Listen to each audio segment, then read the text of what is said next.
Whether you have your own bathroom or you share one with your family, a little extra help keeping the bathroom sink, counter, and mirror clean goes a long way. And Viva paper towels are for the long haul.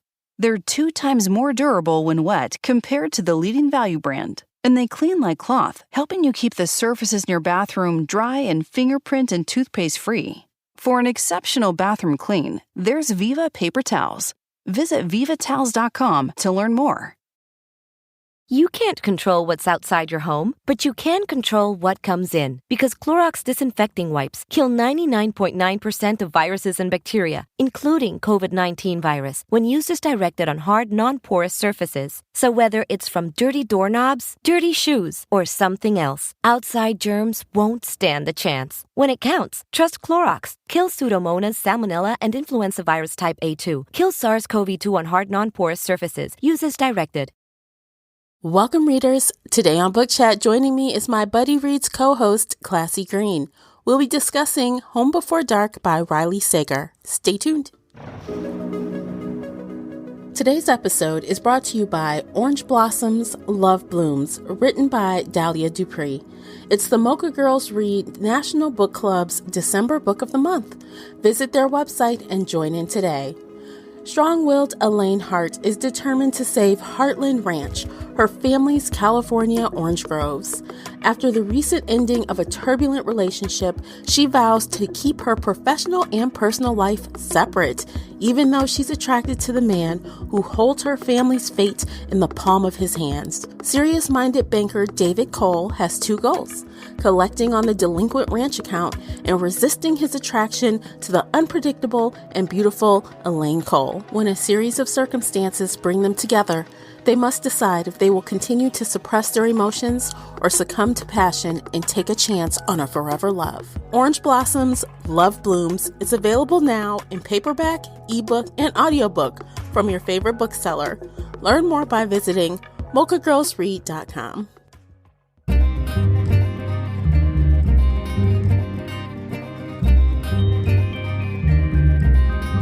Hey everyone, I'm your host, Tamara Ford, and thank you for downloading this month's Buddy Read discussion featured here on the Shelf Addiction Podcast. If you're new here, every week we get bookish with book discussions, book reviews, shelf bites, and more. If you're wondering what is a Buddy Read, this is a feature where Classy and I select a thriller or mystery title that we both are interested in. Then we have a candid conversation about that book or audiobook. We even discuss it in our Facebook group, Shelf Addiction Official, during a live chat. So grab a glass of wine, a cocktail, a cup of tea or coffee, whatever your drink of choice is, and settle in for this fun discussion. As always with book chats, there is a spoiler alert in effect, so you've been warned. If you enjoyed today's episode, please support this podcast by sharing it with your book nerd friends or on your favorite social media space. That will really help me out, and I appreciate you for doing it. The uncut video version of this podcast is available now on Patreon. Join us there for exclusive videos, including this podcast after show. If you'd like to support the show in other ways, please consider doing that by supporting our sponsors. By supporting them, you are supporting us. Check out all of the sponsors at shelfaddiction.com/sponsors. If you've read the book or listened to the audiobook and would like to weigh in on this conversation, be sure to join the Facebook group Shelf Addiction Official. I hope to hear your thoughts on this discussion. Links for everything I've mentioned are in the show notes, so let's get going. We've got a lot to cover today, so we are going to jump right on in. Joining me is the Buddy Read feature co-host, Classy Green. Welcome back, Classy. Hey, Tamara. Hey, everybody. Hey. So just to let you guys know, for those of you that aren't on Patreon, we are doing a super fun after show and you don't want to miss out. If you want to check it out, you got to head on over and sign up today. We are going to be listening to music, talking the latest book news, and more. So if you're curious about what that looks like, you can head on over there and watch. So today we are talking about the audiobook version of Home Before Dark by Riley Sager. Fun times. Yes. Let me run down the book stats. The hardcover came in at 416 pages. The audiobook unabridged length is 11 hours and 4 minutes, published June 30th, 2020 by Dutton Books and Penguin Audio. The narrators are Caddy McLean and John Lindstrom. So, Classy, go ahead and share the synopsis if you would. Okay, I am reading the synopsis from Goodreads. What was it like living in that house? Maggie Holt is used to such questions. 25 years ago, she and her parents, Ewan and Jess, moved into Bainbury Hall, a rambling Victorian estate in the Vermont woods. They spent 3 weeks there before fleeing in the dead of night, an ordeal Ewan later recounted in a nonfiction book called House of Horrors. His tale of ghostly happenings and encounters with malevolent spirits became a worldwide phenomenon, rivaling the Amityville horrors in popularity and skepticism. Today, Maggie is a restorer of old homes and too young to remember any of the events mentioned in her father's book. But she also doesn't believe a word of it. Ghosts, after all, don't exist. When Maggie inherits Bainbury Hall after her father's death, she returns to renovate the place to prepare it for sale, but her homecoming is anything but warm. People from the past, chronicled in House of Horrors, lurk in the shadows. Home Before Dark. All right. Yes. Well, okay. So, why did we pick this one, Classy? Because it was my turn to pick. I really wasn't decided, and then saw Riley. And this is the thing. It was like the last time, because this is what, our third book or our fourth, Riley? Together, I think this is our third. Third. Okay. Yeah. So after that last one, which was with the gargoyles or whatever, I was like, I'm done. And I was like, okay, we read the reviews, I think we also picked this because it just wasn't mystery. I think it was labeled horror, if I'm not mistaken. Yeah, and we were trying horror and thriller. Yeah. Right. So we were trying to look for something a little out of our genre range, because we usually do thriller mystery. So we were like, oh, okay, a little horror. We did Stephen King. Let's do this. So we said, well, give him another chance, because it sounds different compared to what we've read in the past from Riley. Yeah, and he is technically a thriller writer, so I knew it would feel like a thriller, but I thought it would have these horror aspects. That's what I was expecting. Yes. And, well, it was an interesting 11 plus hours. It wasn't bad. It wasn't bad to me. I would not say it was in the crap category by any means. No. But I think I just don't agree with the masses on how high they rated this. Yeah, because the average rating is 4.16. Yeah. And yeah, I'm with that unpopular opinion as well, because I was just like, okay, what did you guys see that I didn't see? And I think to myself too, I'm like, am I that hard on him with him being that male writer who always has the female protagonist? And I don't know, I pick him apart every time. And not just that with this one, because you said it was 11 hours? And I don't even know how many pages, but I felt like he dragged it. It could have been a lot shorter to me. Yeah. It was some of that stuff in the middle that could have just been left out. So let me say some of the stuff I did like. I did like that he alternated between the father's book, basically, and present day with Maggie. So at first I thought we were just getting the father's story, but it was his actual, it was from his book. Right. So I did like that, because it was kind of, I think, trying to trick you into thinking it actually was a ghost story. Yeah, because I did feel that way. Which was smart. That was a smart move if you're trying to get people to look to the left. Look over here. That was smart. To sell us. Credit for that. Yep. Amen. Yes. I did like how he set the story in like a little creepy Virginia town, right? Vermont. Vermont, sorry. Oh, no Sorry, problem. Virginia. Vermont. And I like that, it was an old house. A lot. It had a lot of those old school features, like with the bells ringing and stuff. That reminded me of Downton Abbey, like when you can Oh, pull okay. on the chain and the bells ring. I'm like, oh, that sounds familiar to me.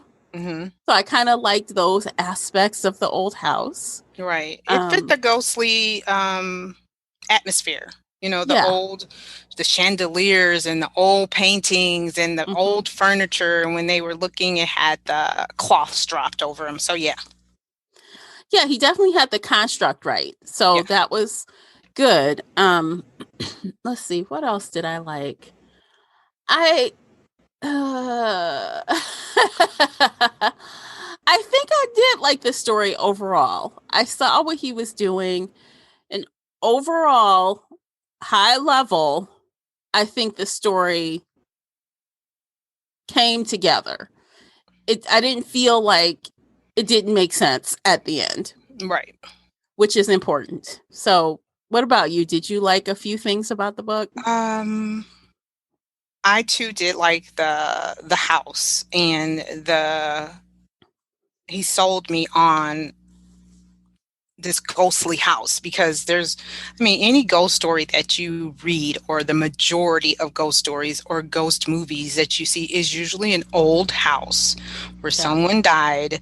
The creaky floors, the lights that are coming on, the wardrobe, which I thought immediately, the Lion Witch, C.S. Lewis, and all those. He had all the creep factors in there. The creepy sound. So I did enjoy that. I did enjoy. Oh, I did like the aspect too that the father was a writer. Mm-hmm. How perfect! Creepy house.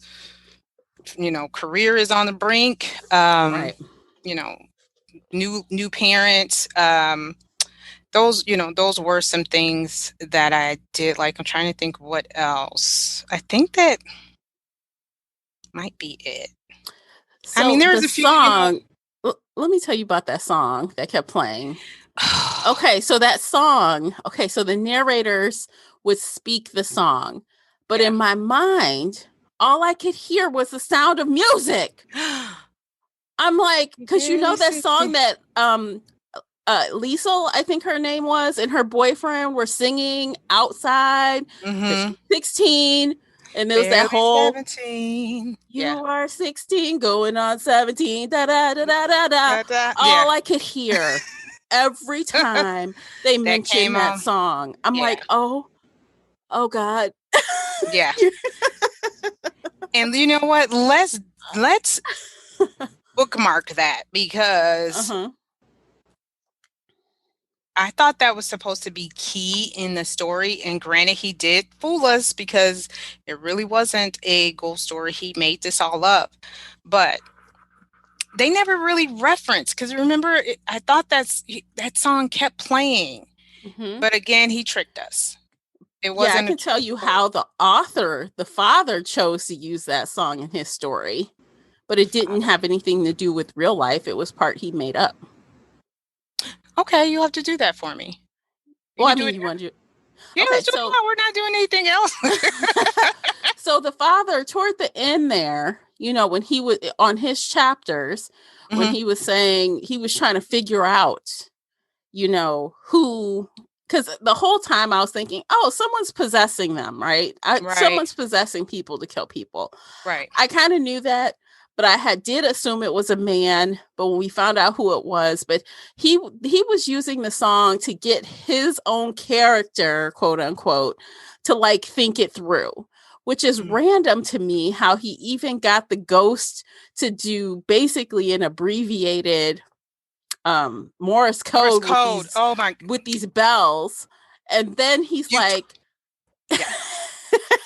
so then he's using this song. The song would play like, saying 16 going on 17, 16 going on 17. So then I guess he figured out, well, wait, maybe it's not that person, it's somebody else. Yeah. And then it would say, oh, think something like another phrase in the song. Be And he would, canning. It was like be canning. Even Dale mentioned yeah, that. His like my yeah. grandmother would say something about be canning, and I'm like, what in the hell? I was a little confused with that. But yeah, that Morse code crap. I'm like, how is the go? How are you figuring out what the ghost is saying? This is one of those parts where I did rewind a couple of times to see if I missed how he figured out the code worked, but I'm like, oh, forget it. I can't Yeah, because I sort was that like, are out. you writing this down and then showing Mr. Ghost like, see, two shakes is A? I was just like dumbfounded. Yeah. Yeah. And then I got to the point where it was just too much. And I just said, I'm just going with it. He can understand the damn ghost. I don't understand how, Yeah. because it wasn't Morse code. It It wasn't was Morse not Morse code. code. It was some He kind of made made something up. up. Yeah. And not the ghost. Well, I don't know. I was just, yeah.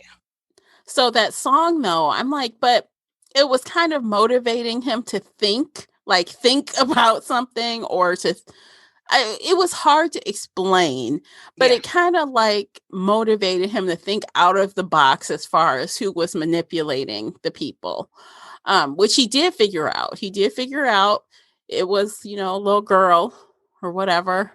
And the ghost said yes. Mm, yeah. So I'm like, okay, there's that. So there were a lot of people that died in that house.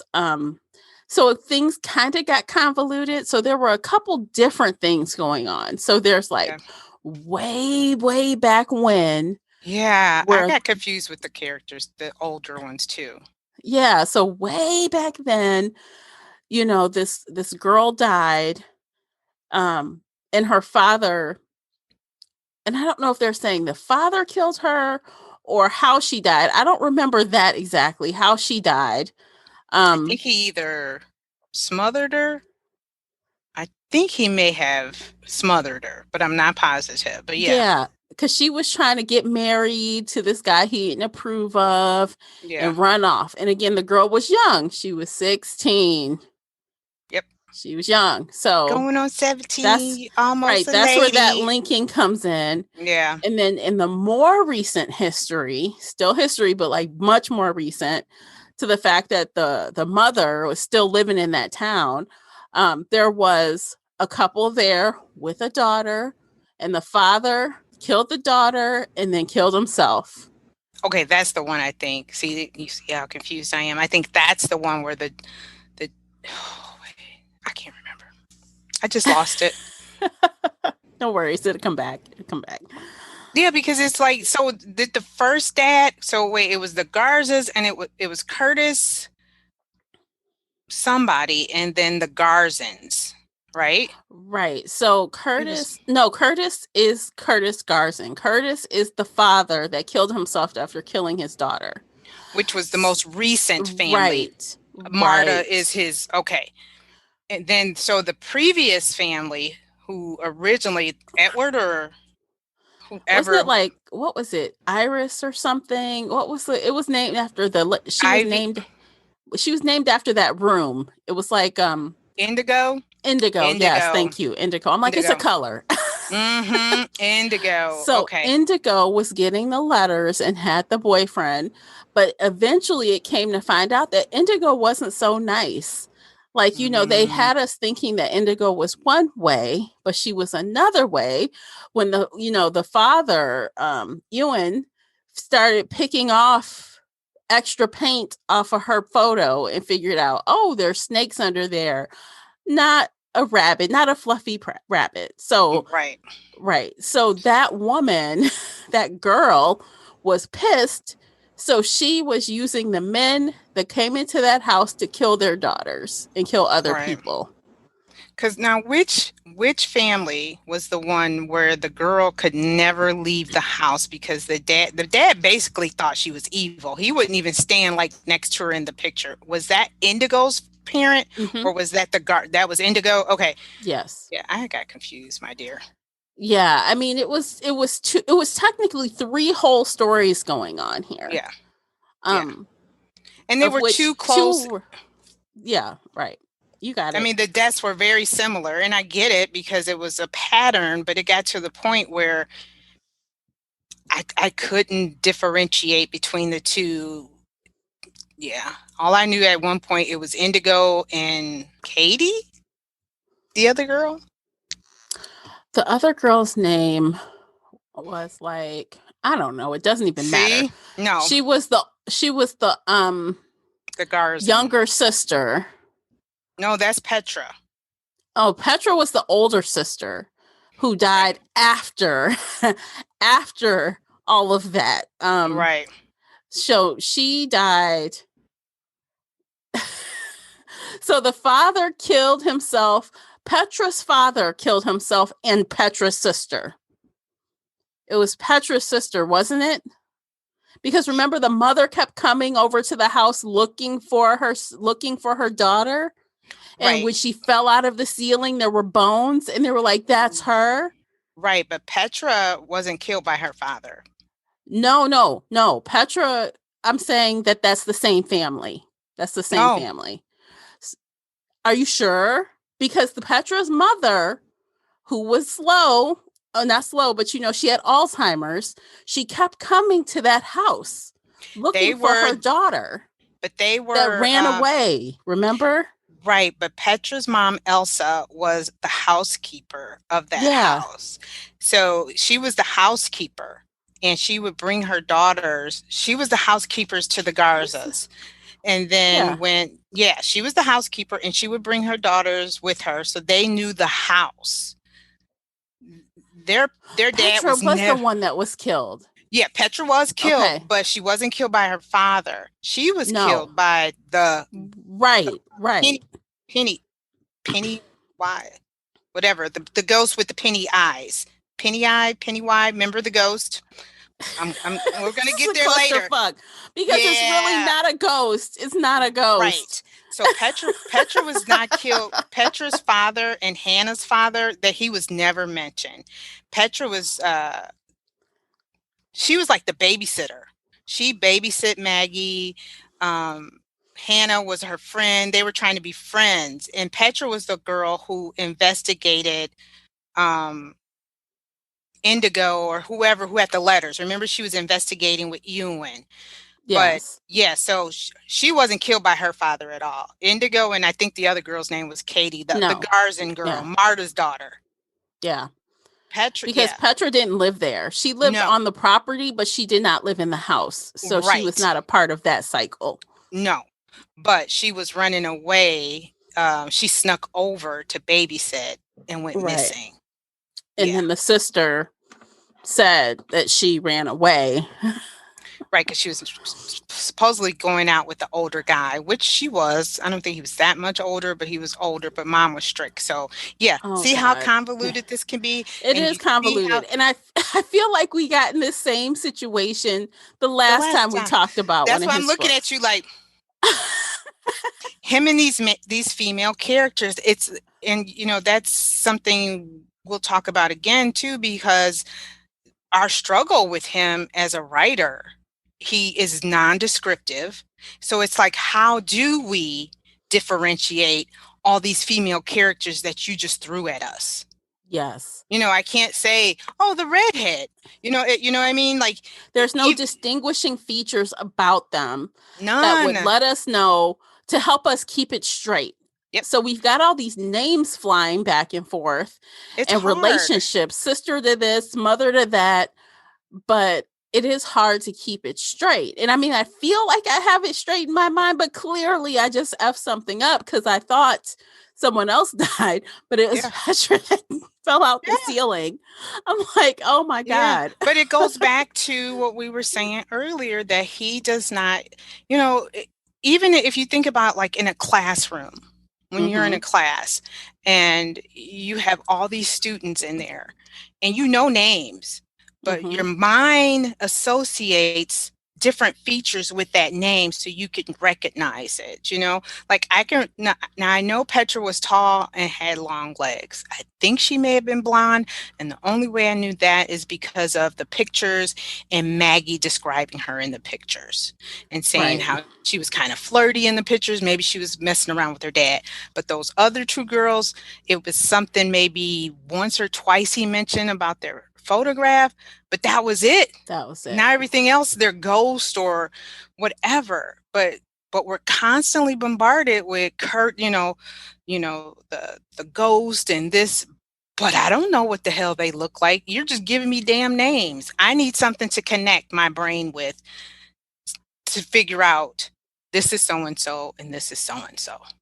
Yeah.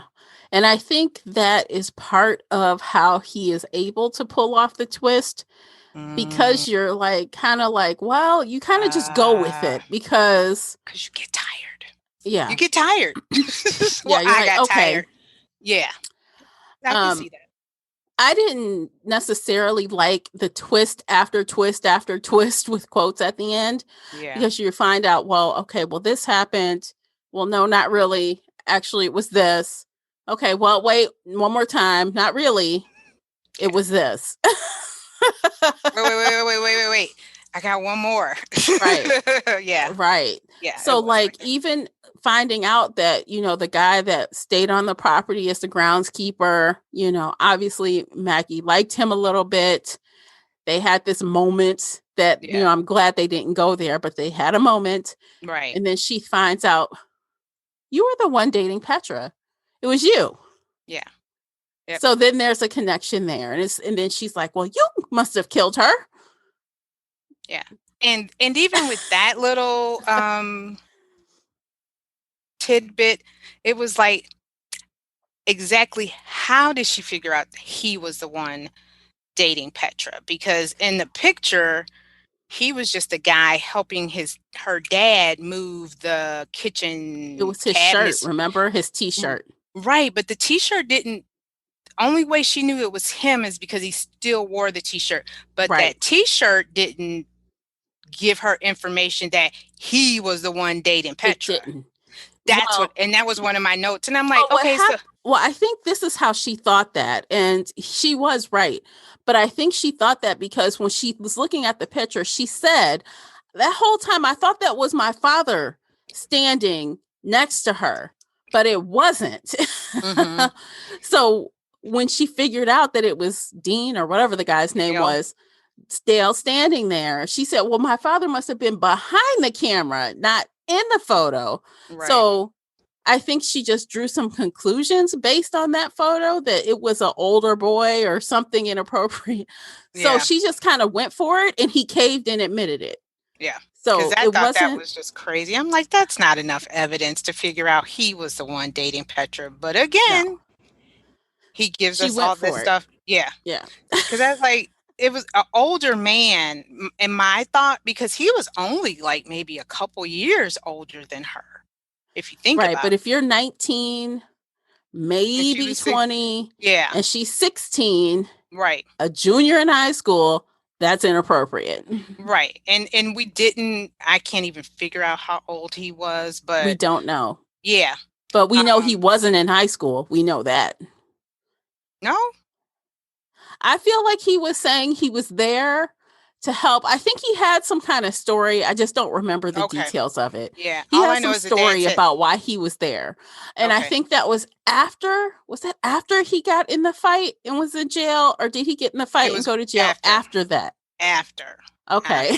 Because I think he was like helping his dad or something. And the only reason why I thought he was younger, and like you said, he could have been 19, because in the book, the dad says, I got this kid to help me, move the cabinet. So, I mean, granted, an older man, a kid could be 19, a kid could be, anything probably 21 and younger.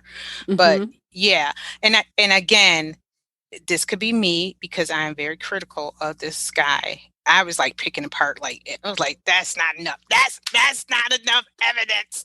That would not hold up in a court of law. No. You cannot prosecute someone with that evidence. Not at all. But she caught his ass off guard and he admitted it. Yeah.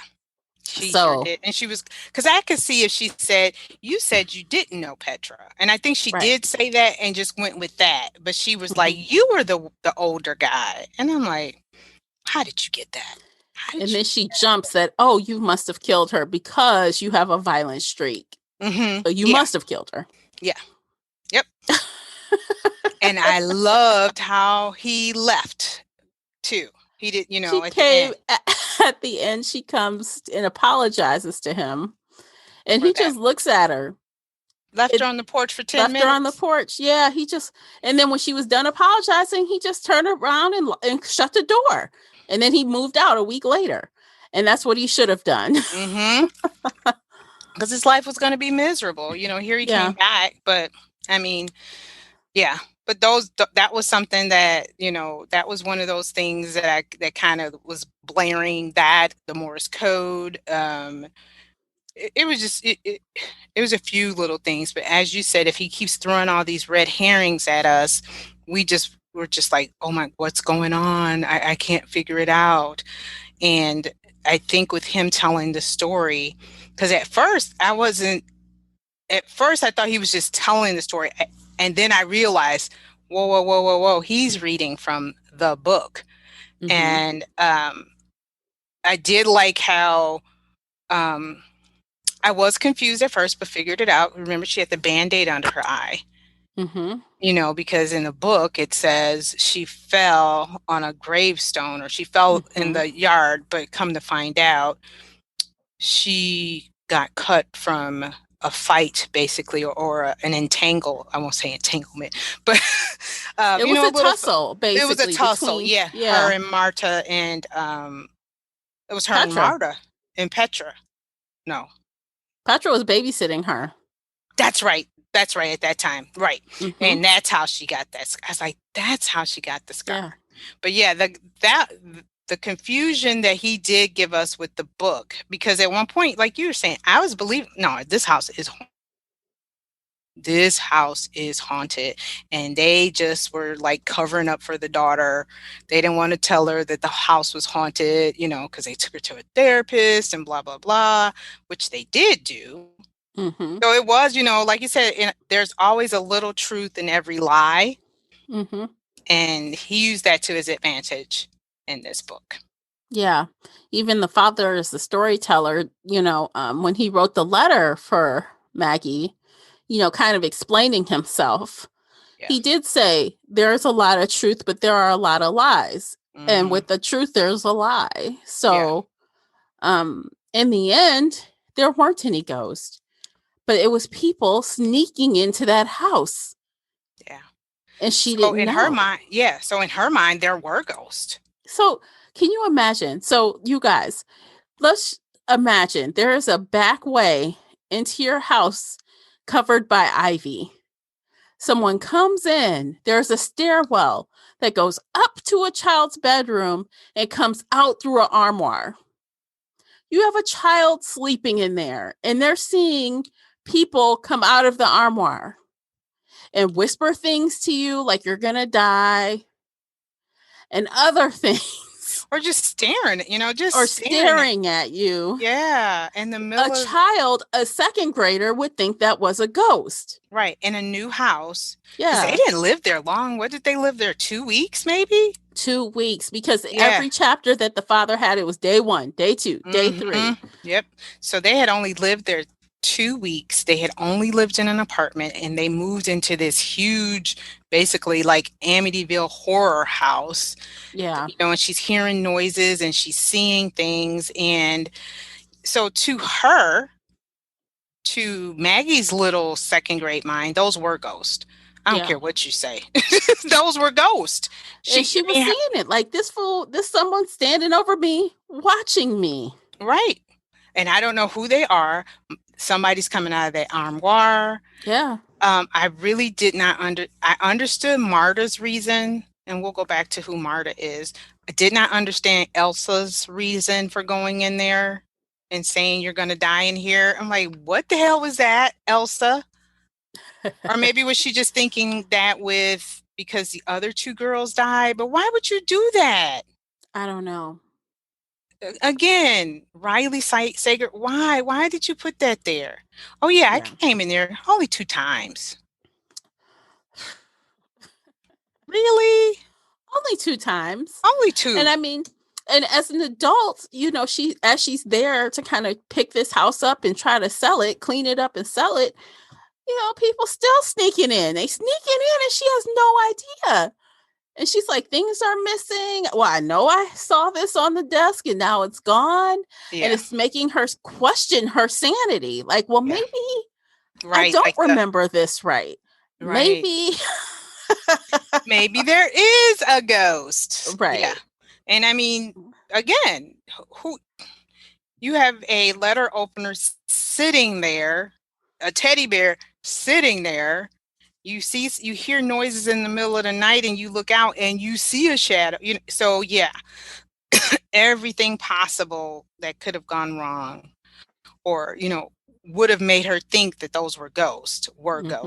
And I don't think because the missing items, everyone, came out to be Hannah, who is Petra's sister, Elsa's daughter, the only living daughter. She was going back into the house and selling many of the items on basically eBay or some antique website because this house was famous due to Ewan's book. So she was getting top dollar, if not more, because they were considered, rare pieces and antiques. Yeah. And they're coming from this famous house. And her Bainbury Hall. Yeah. And her mom was sick and they didn't have money. Yeah. And she was, trying to pay bills. Although Ewan was paying her every month for years. Yeah. But those medical bills, man. Yeah. Because she wound up being in she wasn't in assisted living yet, but she was at home dealing with, probably dementia. Dementia, if nothing heading else. On to Alzheimer's. Yeah. Mm-hmm. So, but yeah, that's how the items that were missing, that we thought ghosts were moving. Hannah thought it was the biggest effing joke. She's like, what? What do you want? What do you want me to do? What do you want me to say? Basically, she's like, it's not a big deal. She's like, what? Yep. Oh my god! Been doing this for a while. You want it back? Wait. She's like, I was just trying to get you to leave. You're not. Yeah. She's like, some of that other stuff you're not going to get back, but the stuff that I didn't sell, I can bring them back. I was like, yeah, and she's like, what were you trying to do? She's like, I just want you to leave. This has basically it's a money pit for her. And she just wants you to go so she can keep doing what she's doing. That's right. You're messing up the church's money. Yeah. Maggie. Yes. You're messing with the church's money. Go on back home. We don't need you over here. Oh my gosh. And so those were, some of my confusing things. And I think that may have been my area of where some of the book could have been shorter. But as we talk it through, it seems like he probably needed to do that to give us that thriller kind of feel. But I didn't get a thriller feel. I just felt pissed off and confused. I didn't get thriller. The only time I got thriller probably was when those damn snakes fell out of the ceiling and into his coffee cup. Yikes. That was probably the scariest or horror type thing. I ran my ass out that house so fucking fast and I would not come back. They could have had that damn house right there. And I think that was like day 5 maybe. Yeah, and I'm like, y'all stayed 2 weeks? I'm sorry, red belly snakes falling where? Out of the ceiling? You not can't just drag me back in this house. It was a ball of no, y'all can have that. Y'all can have it because y'all don't pay the mortgage, Mr. Snake Body or whatever. Y'all can have this house. That right there, and I think I text you. That grossed me out. Yeah, I could deal with the ghost. Them damn snakes. That's a hard they could get any. Yeah, that's and and then when they fell in his coffee, and I'm a coffee, I was just like, that's it. I would have. Oh Lord, that's just so wrong on so many levels. Like, come on. I think I texted you that. I was like, no, I'm You done did. here with the snakes. No. I'm sorry. I would not have been there 2 weeks. Yeah. After the snakes, no. Yeah, mm-mm. I'm Oh my sorry. gosh. Okay, so look, this is a good time for us to take a break and calm down by these snakes. Right? So when we come Woosah. back, we are going to continue our conversation about this book. We're going to wrap it up. We're going to rate it. We're going to talk about the audiobook narrators. And we're going to tell you what we're reading next. So come back. When the weather outside is frightful, the Hyundai Santa Fe is, delightful. Because it's got available H-Track all-wheel drive to make being out together better. Enter for your chance to win the newly redesigned Santa Fe, packed with all the jingle bells and whistles you need to go dashing through the snow together. To enter, visit Amazon.com/Hyundai or scan the QR code on specially marked red and green Amazon boxes. No purchase necessary. Call 562-314-4603 for complete details. When the weather outside is frightful, the Hyundai Santa Fe is, delightful. Because it's got available H-Track all-wheel drive to make being out together better. Enter for your chance to win the newly redesigned Santa Fe, packed with all the jingle bells and whistles you need to go dashing through the snow together. To enter, visit Amazon.com/Hyundai or scan the QR code on specially marked red and green Amazon boxes. No purchase necessary. Call 562-314-4603 for complete details. Today's episode is sponsored in part by Audiobooks.com. Audiobooks.com now has 175,000 titles and 1.2 million podcasts. New customers get 3 free audiobooks comprised of 1 premium credit and 2 VIP titles. Use our promo code Shelf Addiction, spelled as one word, when you sign up at Audiobooks.com. Again, our promo code is Shelf Addiction. Okay, guys, we are back. Don't forget to support today's episode sponsors by checking out their products and services. By showing them some love, you're showing us some love and supporting Shelf Addiction. So please do that. Okay, let's jump back into this wild ride, shall we? If that's what we want to call it. I feel like this is one of those, when I say wild ride, it's one of these like roller coasters. You know, when you get to the park and you see this huge roller coaster, you're like, oh, that's going to be so good. You get in the line, you wait and wait. You're all excited. You get on that ride. You're like, oh, it's fun while I'm on it. You get off and you're like, that wasn't worth the 3 hours we waited to get on here. Nope. That wasn't worth the price of admission. Nope. Not at all. Yeah. That's how I felt. And, I thought I'd give him another try. And, but yeah. Oh, but you know what? Before we wrap it all the way up, we need to probably tell the ending of, because, okay, not only was this a ghost thriller, it was also a mystery because, we had to figure out, because Petra, as we mentioned earlier, died. She went missing and they never found her.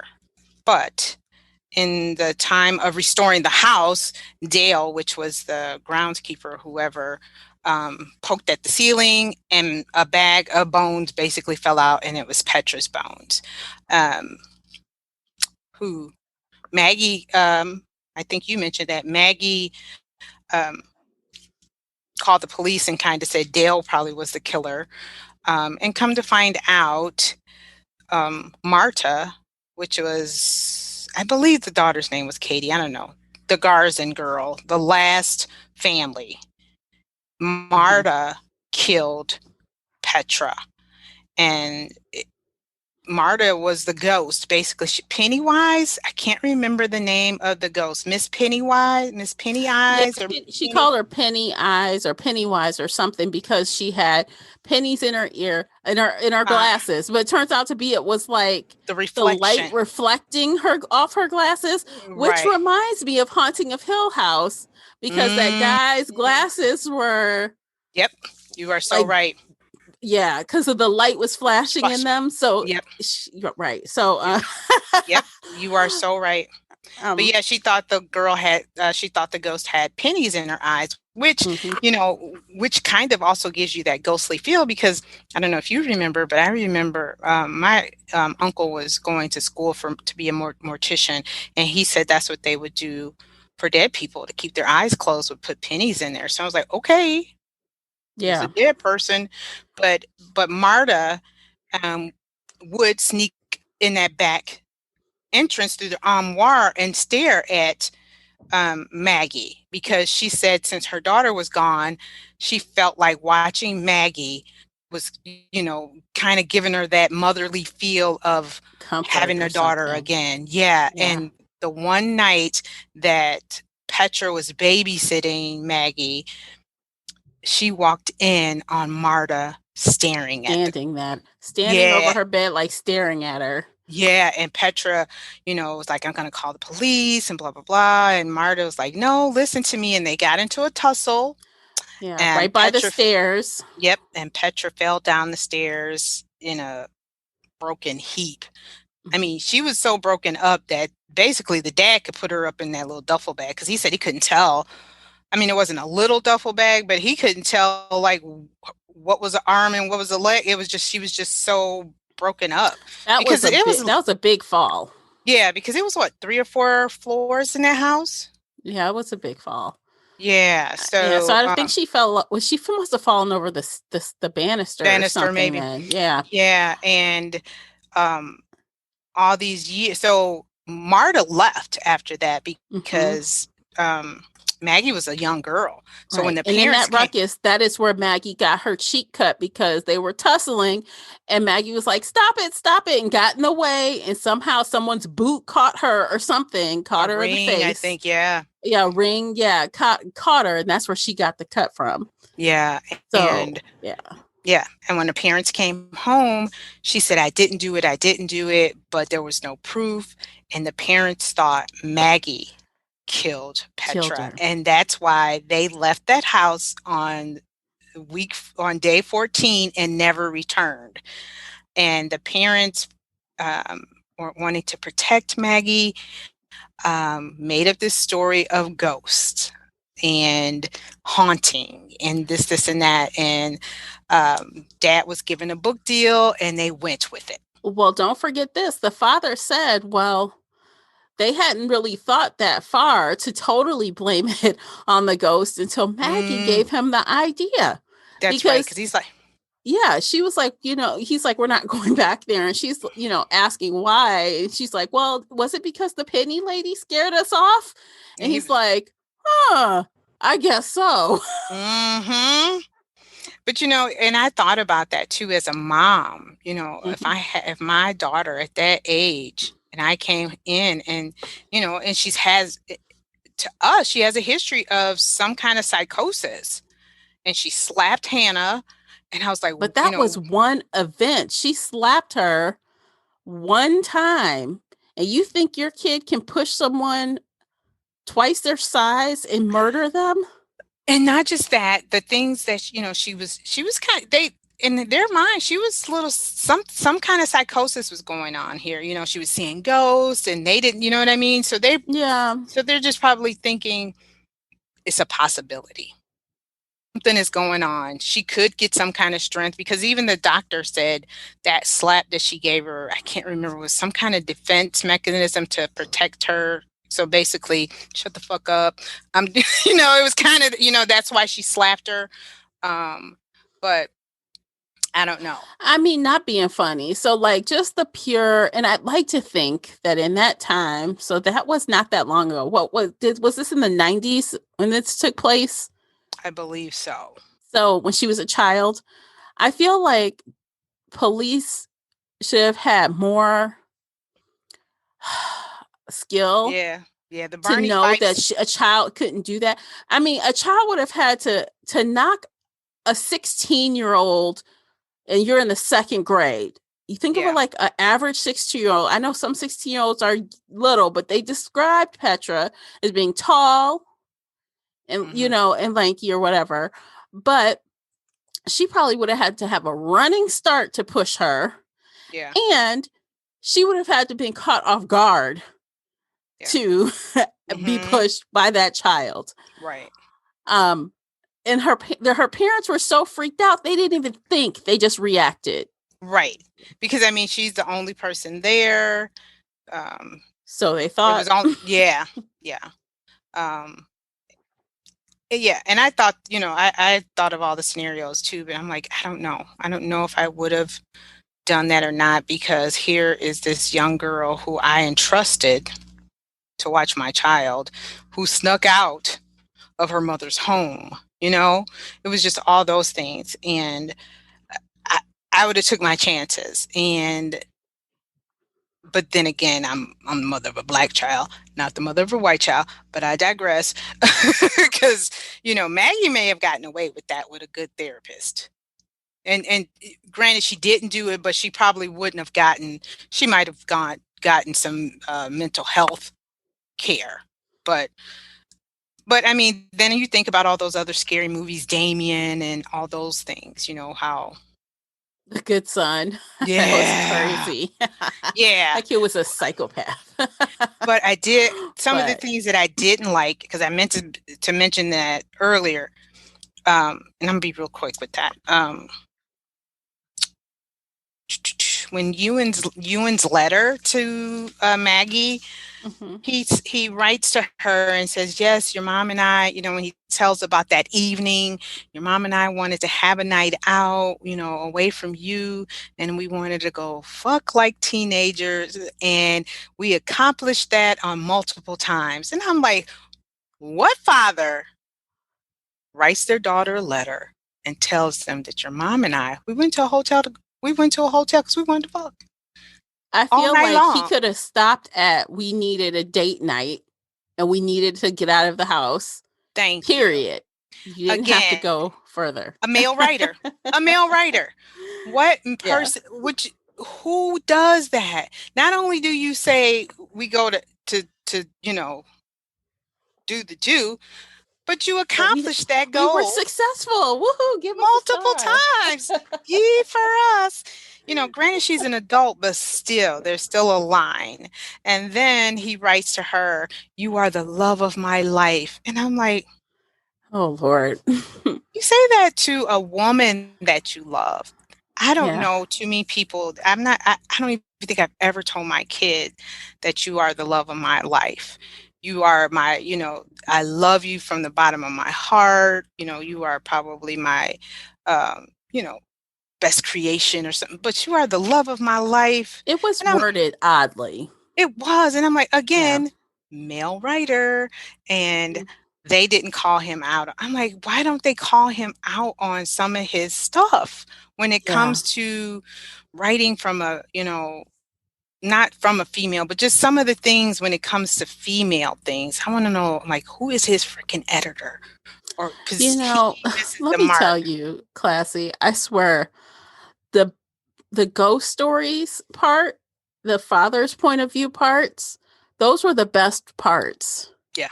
Maggie's became kind of dull, especially in the center part of the story. Yep. And honestly, I wanted this to be a ghost story. Yeah. I wanted there to be some ghost possessing people to do this stuff and explain. I wanted it so bad. Yeah, that's what I wanted. Yeah, and I was like, nope, those are ghosts. It's ghosts. Nope. Give me the ghost story. Don't come out with this elaborate fiasco that sounds unreal. Yeah. I was looking for ghosts too. I wanted, because even after, at one point, I was like, no, it's still ghosts.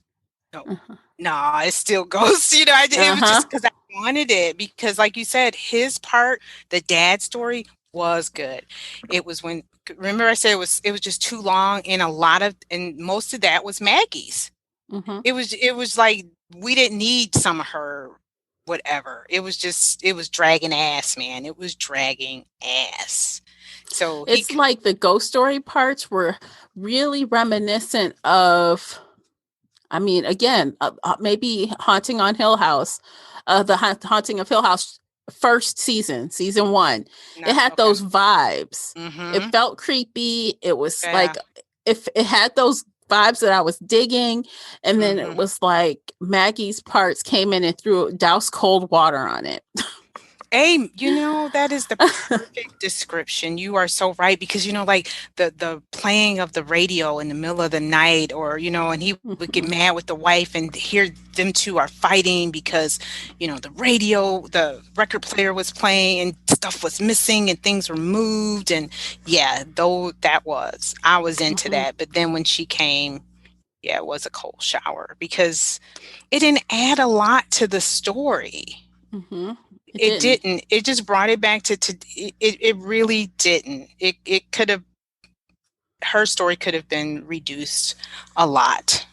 And I don't know where, but it didn't bring. And I don't know, why couldn't it just be a ghost story? It would have been so much better, because she would have been discovering that, wait a minute, maybe he wasn't lying. Maybe I am remembering these things. That was interesting to me. It was very interesting. And you're right. That is when the story started getting, but it was mixed in that I didn't even really think about it, because you're just sitting there listening and you're like, okay. But then when you get back to the ghost story, like, now that I think about something that I loved, when that ghost was chasing them at the end, because he said the ghost wanted him to kill Maggie, and they got in that car, and that ghost hit that car, and all I could feel was like, like she hit that car, like, yeah. And I was like, yes, that's what I was looking for. And then we get back to Maggie, but but those things were really good in the story. Now that I think about that probably was the best part, his story. Just let us have the ghost story. Let us have it. You don't have to explain everything with, you know what I'm saying? Like, you don't have to dispel everything. Right. No.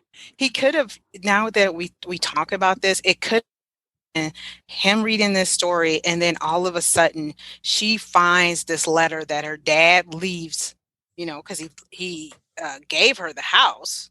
And all of a sudden, while she's cleaning up the house, she finds his letters. Voila! Could have did something with that. Yeah, that would have been a good ending. Like, oh, man. Yeah, without the mom coming from whatever she flew in, and that would have been perfect. That Maggie all of a sudden discovers these letters. And then right after she starts believing everything, oh shit, it was a lie. So what's really been happening here? That would have been interesting. Yeah.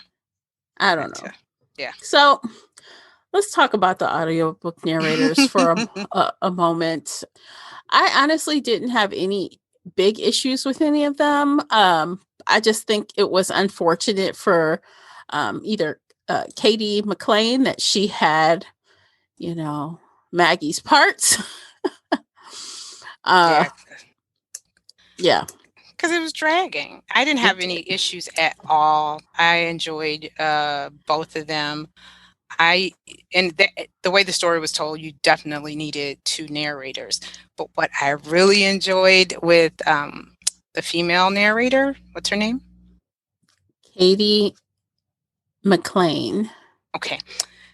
My favorite. Cady, Katie. Oh, okay.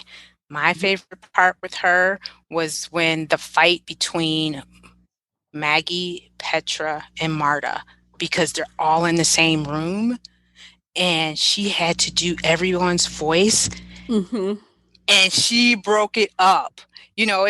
She distinguished. I could tell Maggie talking, Petra talking, and Marta, because Petra had a heavy Vermont kind of accent. It was it had a little twang to it, but I'm listening and I'm like, this chick is talented. Because it wasn't just, because how we read and here's Petra talking. They were all together in that tussle, and she didn't miss a beat. So shout out to you, honey. Yeah. I applaud you. I love that. Yeah. That was a very good scene. It was that scene was fast moving Yeah. with 3 characters with 3 distinct voices. Man. So she did a good job That's with talent right there. Yeah. She didn't miss a beat because, I mean, I could tell. I knew each character. You didn't have to say, this is Maggie talking, or, Maggie, stop. Knew it. Yeah. Yeah. Yeah, I did. I like them. They added to the story. They added some value to listening to this on audiobook, hmm even though the story as a whole kind of fell flat for me. But they helped the audiobook. So I'm not sure if I would want to read 416 pages of this. I know I'd go to sleep. Mm-hmm. Yeah. Because I think I might have nodded a little bit on Maggie's part. Well, I found myself rewinding 2 and 3 minutes here and there, When like it just came to to her kind of make part, sure I heard something right.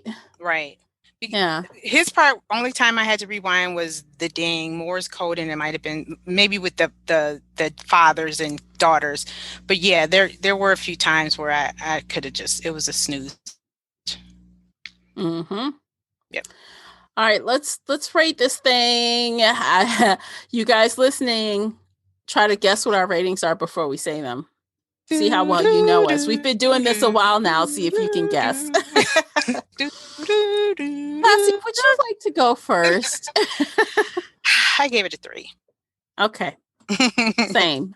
All right. I gave it a 3 as well. Because like I said at the very beginning of this conversation, it wasn't an awful book. No. My 3s are middle of the road. Yep. It was There were okay. issues. It was okay. Yeah. It wasn't bad. Would I recommend it? No, I would not. No. But not at all. Because I was looking forward to this being like my best Riley Sager. Oh, it's horror. Oh, it's we were thriller. hoping. This I time, don't know. no I mean, if I give him another try, it won't be for the podcast because I want to be able to abandon ship if I want to. Yes, right. DNF that. Yeah. Yes. And I won't do that on the podcast. Whatever we say we're going to do here, I'm going to finish it. Even if it's the worst thing ever, I'm going to finish. And I think too, like with us on the podcast, another key thing that we've figured out after doing this, because we would always, cast someone for the book, if it was a movie. And when we can't visualize an actress playing these roles, that kind of tells us something about the book because it doesn't come to life. I think you mentioned in the last podcast that somebody, when you were describing a book, somebody said, that sounds like a movie, because when we read a book and I can't visualize who can play this role, this book has not come to life for me. Yes, I agree. Yeah. It was very difficult because, we have been doing that off and on in the after show. Yeah. But we don't do it on books that we just don't love because it is it's a time you spend time doing that. Yeah. And it makes no sense to do that for one book that you just don't love. All right. I would never do that for a 3-star book. Yeah. I would not go through the exercise. No. And number 2, it was in this case specifically, it was hard to do that with most of these characters, figure out what they look like. Yeah. Yep. So. Yep. All I could do for Dale is find somebody in a hot Rolling Stone shirt with a hole, maybe. Well, she did describe his body because he was in construction. Tight. Yeah, he had a tight body. And he looked like he was in his 40s, but not old, with his salt and pepper. I remember something salt and pepper. That's it. Yeah. Not a lot. Well. Okay, he might have got the best description then. Yeah, that's it. And Petra had a halfway decent description. Yeah, she did. And his dad took a lot of pictures, and I think they were trying to figure, were they dating? Did they have the hots? Yeah. Yeah. All right. So we changed something up a little bit, you guys. We usually kind of don't really know what we're going to do next when we do record. But guess what? We know what we're going to do next. In Shelf Addiction Official, if you join us over there, we will have the next 3 books that we're doing. So you can get to your library and you can plan. Yes, get those holds now. Get your holds in or order or whatever you want to do.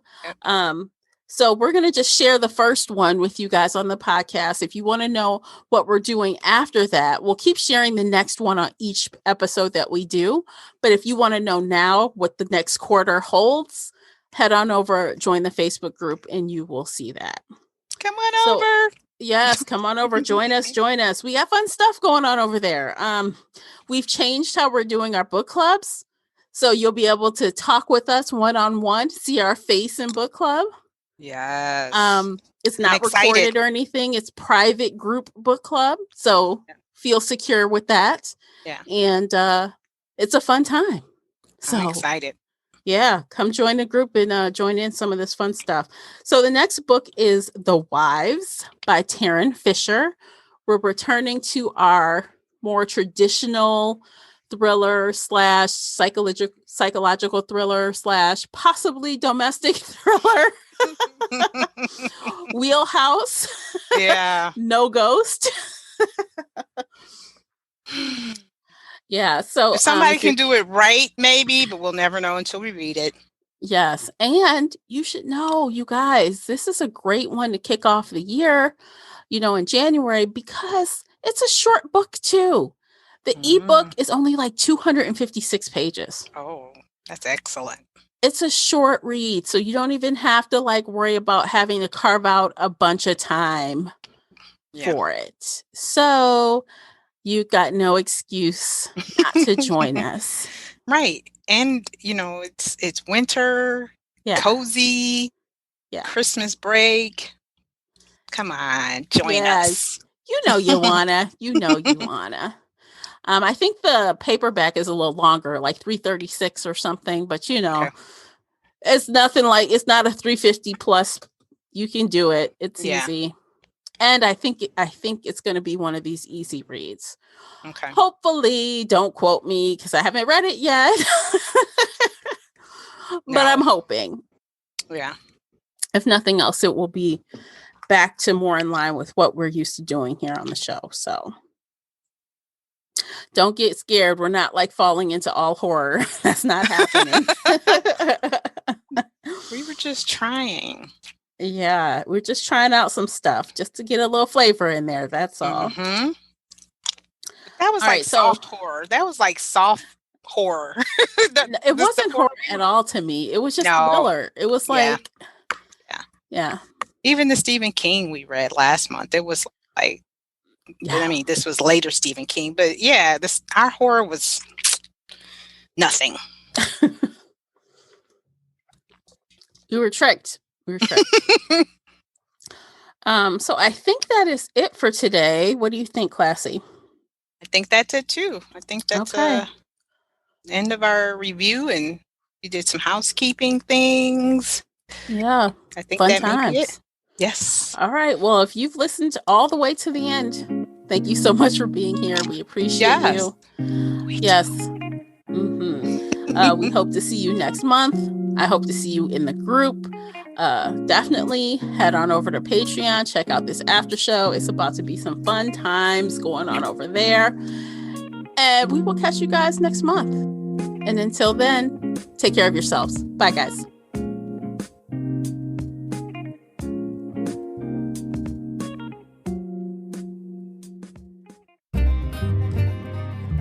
If you enjoyed today's episode and would like to show your support, there are a few things you can do. Head on over to Apple Podcasts and leave a positive 5-star review, or like this episode on your favorite podcast player. It seems so simple, but it really helps me out. You can share this podcast with other book nerd friends or on your favorite social media space. You can also join the Shelf Addiction Patreon family. For as little as $2 a month, you will help us produce even more awesome content for your ears. You can also consider joining the Shelf Addiction Official Facebook group, where we talk all things bookish and more in a safe space. The Shelf Addiction Podcast is a part of the Nerdy Maven Network. You can also reach us via email at info@shelfaddiction.com. Thank you for listening.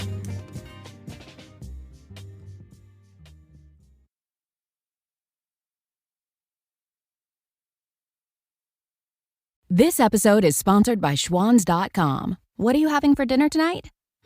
Good question.